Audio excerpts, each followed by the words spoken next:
La masse et le poids sont deux grandeurs que l'on confond dans la vie courante.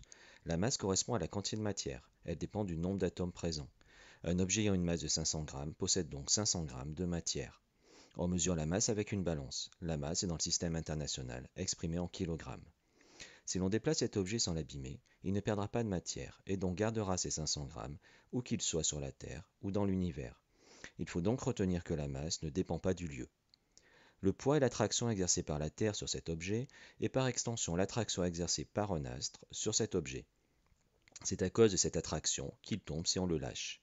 Cette attraction dépend de la masse de l'astre. Plus elle est grande, plus l'objet est attiré vers le bas. On mesure cette attraction avec un dynamomètre, qui est en fait un ressort gradué en newton. Plus l'attraction est grande, plus le ressort est étiré. Le poids se mesure donc en newton.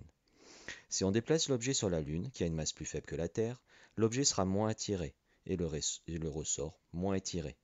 Le poids sera donc plus faible.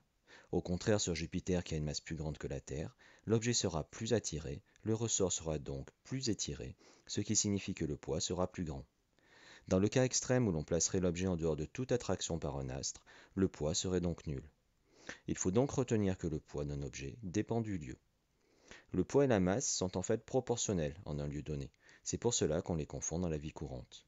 Ils sont reliés par la formule P est égal à m fois g, g étant l'intensité de la pesanteur.